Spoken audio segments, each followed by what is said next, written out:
Welcome back to the Don and Gino Real Estate and Finance Show right here in your hometown station, AM 1220 KHTS. And remember, our goal is always to guide you to personal and financial wellness.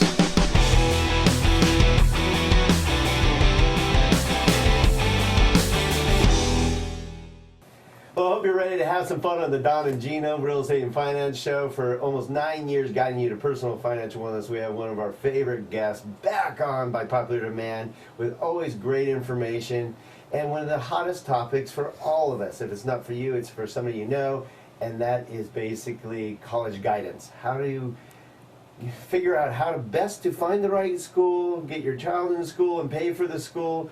And then today, we're going to talk about alternatives you probably didn't think about. I didn't. I'm excited already. It's really cool. I want to go back to college now, actually. Right. I tried to get Don to ship me away. Yeah. Well, that's not hard to do. I'm in. It'll probably save me money, too. And so what it could save you.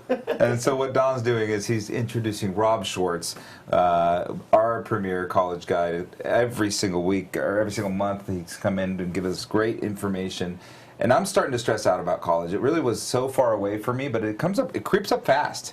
Right? I was harassing you when you came through the door. I'm like, you need to look this up already. And I'm like, okay, my daughter's 13, but it's going to happen overnight. Yeah. I mean, it's one of those things that when we talk about, even just a few years ago, this idea of college readiness. And we would say as parents, well, 11th grade, we'll start having the discussion about college readiness. Yeah. Because I think you said really sophomore year is really the time. I would say for most of the people who pick up the phone and call me, I want to see them in 10th grade. Yeah. For sure, I want to see them in 10th grade. That's what I'm saying. Before I know it, she's going to be done with 8th, she's in 9th, it's going to happen right away. Yeah, and here's the thing. I'm not suggesting that every single family should start the process when they're in 8th grade. Take it easy. There's only so many things you can prepare for. Let the kid be a kid. When you're 13, are you supposed to know who you are? Are you supposed to be strategizing your coursework for college? No, be a kid. Have some fun, for crying out loud. However, you flash forward a couple of years, you're in 10th grade, you need to realize that every single American college or university is looking at your grades. They're looking at your curriculum. They're probably going to start looking at your test scores. You're establishing the ability to get great letters of recommendation. You're establishing the ability to write great essays for those colleges. You even have the opportunity to demonstrate your interest to some of these colleges so you can get to know them and they can get to know you. It can start that early. Now, Rob, why would you say American colleges? Funny you should say that. He's sitting here like this. Can't wait to use this. I got this line. So as I was listening to him, I'm like, tee up. So, as you guys know, I write a journal called the College Knowledge Quarterly. It gets released every 3 months, hence the name Quarterly. And it was just published. It just went out to about 1,000 families and 240 or so guidance and college counselors throughout the state of California. And the lead article that I wrote talked about the missing piece in the college puzzle. And I meant that to be really vague, honestly, to get people to kind of think about, wow, what is the missing piece? Maybe I should read this article. Hey, it worked for me. After you've been on this show probably 36 times, I'm like, what could we have missed after 36 shows and going over any facet and updating? A lot of them is just updating, which we may do in your next segment, but I'm like, what could we miss? And this is cool stuff. Yeah, this is super different. Stuff I didn't know when I was in high school. It probably wasn't around in the 40s. Oh, punch to the groin. Tomorrow you're going to be introduced to the Don Getling Show. So what is that missing piece, you guys ask? We've got 2,000 four-year not-for-profit schools in the United States of America. Some really, really good schools. Some not-so-good schools. What about outside the United States? What about the opportunities that we find in Australia or in Eastern Europe or Western Europe or Canada or anywhere else? Now, my missing piece is mostly not what I just said. It's not the schools that abide by the K-13 as opposed to our K through 12 system. Schools that have colleges that are only 3 years long and are very, very focused on, you want to study law, all you do is study law. You want to study business, all you do is study business. It's not this broad liberal arts focus that we have in the United States, where even at a large public university like a UC school, you're still taking, as a business major, you're still taking English and history and philosophy and science and English courses. I mean, you're really kind of digging broadly into who you are, and then how can you take that business major and those interests and tie it back in the larger community. These are not the schools I'm referring to. I'm talking about a smaller segment of schools that are very much still K through 12, that are actually accredited by United States institutions that are in Europe. That is cool. That excites me. Don wants to go to Europe. I do. I'm like, is there one in Italy? You're like, yes. There sure is. John Cabot University is one of the best in the list.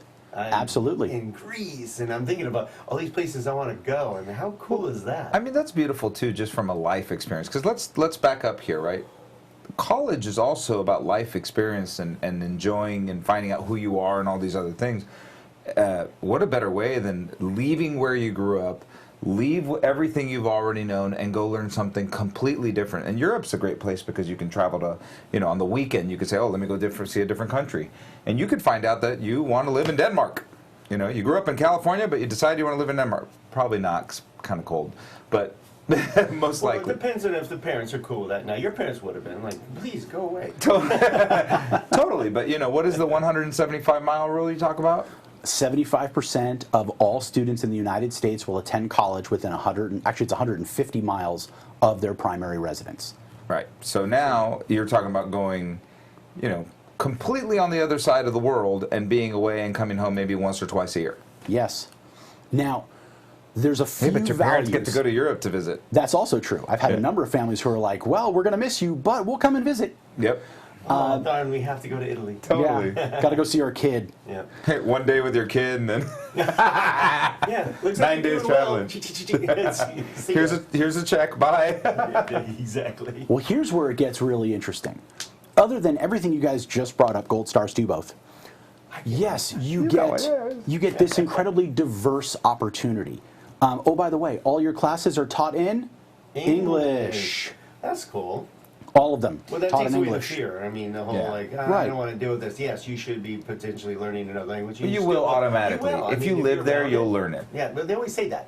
You're talking about going to college there. You're not talking about being there for 3 months. You're talking about being there for 3 years. You will learn the other Oh, language. no, you're there. Guaranteed. You're there for 4. Remember, this is an right. American accredited institution. You are on the U.S. system. So you're there 4 years. That's so cool. Although, if you really wanted to do study abroad back in the United States, you could. So it could be 3. Explain, Lucy. Okay, so you're in a U.S. college or university and you want to study abroad. You want to go to Italy or France or Spain or Denmark or wherever you want to go, and you, for 6 months or maybe even a year, you study in an institution there as part of your college experience. But if you go to college at John Cabot University in Italy and you want to do a study abroad, you can do your study abroad in the United States for 6 months or a year and then return to complete your degree. It's the opposite. Cool. I'm in. That's a lot of flexibility. I still haven't got to the best part yet. What does it cost? Now you're thinking at home, $1 gazillion. Gazillion. A gazillion dollars. It's a technical literally. term. Yeah, used by one of our presidents. Yes, sadly, probably more than one. Actually, it's probably the cheapest option available to you. And I'm talking to you thinking UC's in-state tuition, not that expensive. Living on campus, it's only $37,000 before financial aid. Or the Cal States out there thinking, wow, $26,500 or so living on campus, all in. What if I said the American College of Greece, which is a terrific option, just outside of Athens, a city with 4.5 million people, one of the most beautiful places in Europe, maybe the world. You could attend college there, live in a traditional style dorm, have a full meal plan, your books, your tuition, your health fees, everything except the flight to and from the school. What if I said it was $6,000 to $7,000 cheaper than the Cal State offering, and it could be even cheaper than that if you have good grades? Oh, That's amazing. That just paid for the flights and my flights to go visit you. Right, precisely. as we know, the cost of college in the United States is probably the biggest problem we have in terms of the education. The quality of the education is phenomenal in the States. You can go almost anywhere and get a great college education. That's not our issue. Our issue is we're starting to see colleges with costs of attendance at $80,000 a year. Wow. What? Are you kidding me? No, I'm not kidding you guys. Pick mom up. She just passed out. I'm telling you there are options outside of the traditional norms that could be incredible opportunities. Now, let's come back to that incredible opportunity. You're living in a foreign country. You're immersed in a number of different languages around you, different cultures around you, different ways of thinking that are going to get you to think more creatively. And let's say you decide you want to come back to the States after you've completed your bachelor's degree, and you're applying for jobs, or you're applying for graduate school. Do you think that experience is going to make you a stronger candidate or a weaker candidate? What do you think? Yeah, you know, you've actually spent some time, we've done a show before talking about this, so people focus so much on college, they don't focus on what they're going to do when they get out. And so I think there were some colleges that really focus on that and getting you involved and getting you jobs early and having you be part of what you're, the industry that you're learning to be in.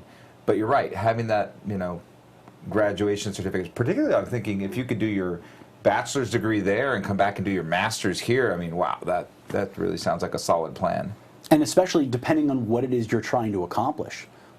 If you have an interest in international business, international finance, politics, you're getting a global perspective, a true global perspective, right. Not the washed over what we have on CNN and Fox and MSNBC, which you know is all paid advertising.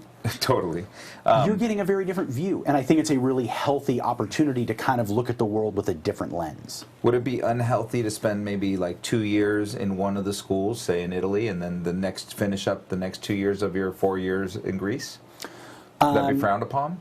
Yes, because it's not like it's a community college and you're looking to transfer. These are 4-year institutions, right. And they're expecting you to complete a degree by attending. So you want to pick the one that's the best fit for you. Italy. I know, that's Yeah, what I'm it's an easy pick. Well, especially you speak Spanish, then it's your cheap. It's easy, yeah. Cheap. Yeah, I could pick that up quickly. In fact, Right, I was right, watching. Italy.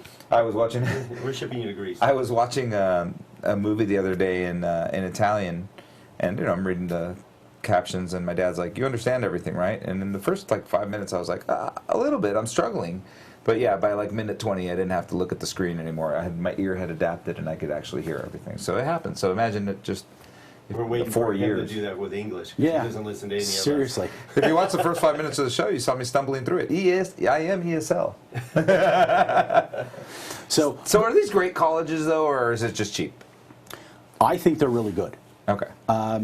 Good So here's my fair and honest assessment.